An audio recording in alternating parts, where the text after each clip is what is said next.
For those who requested for an updated Wukong Prime build, here it is finally. In this video, I will share all the results on my countless tests over the past few weeks, just to create the most mean max build for Wukong Prime for endgame content like long endurance runs. So, without further ado, here's my perfected Wukong Prime build and setup.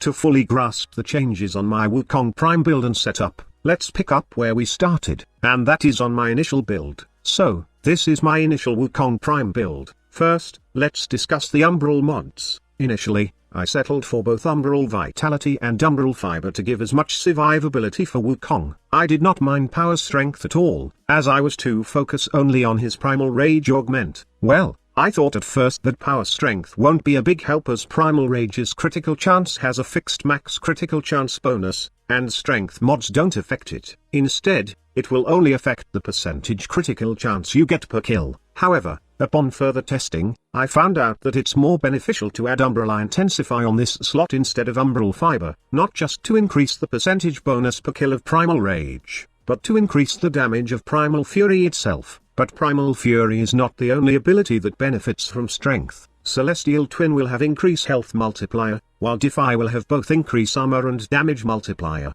Power Strength's effect on Wukong's first ability is minimal, as your twin will probably die anyway at endgame content, but it does provide some decent buff to your Defy ability. This amount of armor multiplier will ensure that we will get that 1500 bonus armor every time, but the biggest role of Power Strength for this ability is boosting its damage. Although Defy's counterattack doesn't do much on heavily armored units, it helps you clear those non-armored units with one spin of Defy. On top of all of these, I find that having 653 armor with Umbral Fiber on this build doesn't help that much in damage mitigation. I must have at least 1000 plus base armor to pair it well with the 1500 bonus armor I get from Defy, and 600 armor I get from my Arcane Guardian. Instead of that, I can just rely on other stuff for survivability. Take for example the Adaptation mod, and his Cloudwalker ability, which we will discuss in details later. For now, let's proceed on Quick Thinking. As you all know, Quick Thinking's interaction with Wukong's twin has been removed. Your twin can no longer be immortal with Quick Thinking, but this doesn't mean that this mod is useless now. You can still use Quick Thinking as it does help Wukong survive from one shot by high-level enemies, especially if you are going solo in long endurance runs. But there's a more fitting mod for this slot that both offers survivability and defense, and that is the Gladiator Finesse mod. I know 60% efficiency in energy drain is nothing compared to the 240% that Quick Thinking provides, but the thing is, we don't need to be that efficient to make Wukong survive while using this types of mod.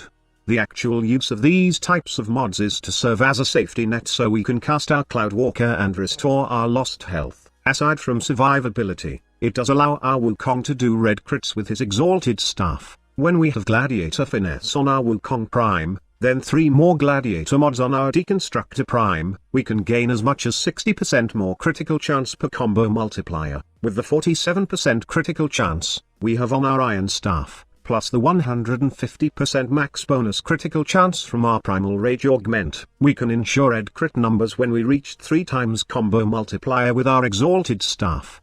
But if you think Gladiator, if you are too bothered about the 60% efficiency, you can always switch back to Quick Thinking. You get the 240% efficiency, for the cost of just orange crits at 3 times combo multiplier. I will leave the decision to you. Before we proceed to modding his Exalted Staff, let's discuss the final mod needed for this mean max endgame setup. Now this build was initially a 4-former build. I added one for the depolarity on the Exilus mod slot to put primed sure-footed. I don't have this mod yet at max rank, but if you can, then be sure to max it out.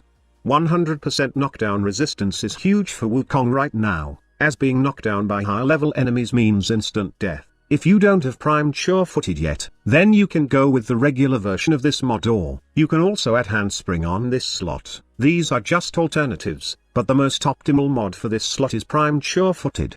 My initial staff build was all about corrosive, but after several tests, I found out that viral does hit harder than a corrosive build. It's because it pairs well with the innate slash damage that this weapon has, even though it has more impact damage than slash, but you will always see enough slash proc which will combine well with your viral damage. Also, a viral build on your exalted weapon is more versatile compared to other element builds. it works most of the time with all factions and you don't need to swap builds in every mission. So here's a quick demo on what a viral iron staff can do. Take note that these are level 135 corrupted and heavily armored enemies, and they just melt in seconds. And if that's not enough firepower, you can also add the Zakti condition overload combo to make your iron staff overkill. Now some members have asked me, why always use Zakti when weapons like status shotguns exist and can proc status generously in a single target? Well, that's the thing, Zakti doesn't only proc status, but it also has a mini area of effect that allows you to proc status in a couple of targets. Plus, their Zakti does open enemies to finisher damage and it has way better ammo economy and utility compared to other status spreading weapons. Now one quick tip, if you can equip Arcane Anomaly on your operator, then I advise you to do so. This Arcane does help you group enemies so that you can spread status effectively on a bunch of enemies with your Zakti. Also, if you have Magus Lockdown, then go try it out with your Wukong Prime. What it does, it gives Wukong survivability by providing a couple of seconds of crowd control. The stun also affects even nullifiers, and both Arcane Anomaly and Arcane Lockdown do works well with each other. These Arcanes are not just super helpful, but they are really fun to use not only for Wukong Prime, but also for other frames. So that's it. That's my mean max endgame build for Wukong Prime. I hope you have gotten enough information on this video on how to mod Wukong Prime for high-level content plays, and I do hope that you find my build and setup worthy for your playstyle. Before you leave, please do give this video a like if you enjoyed watching it and find it informative somehow. Also, be sure to subscribe if you want to see more videos from us. Thank you so much for watching. Squad Leader signing off.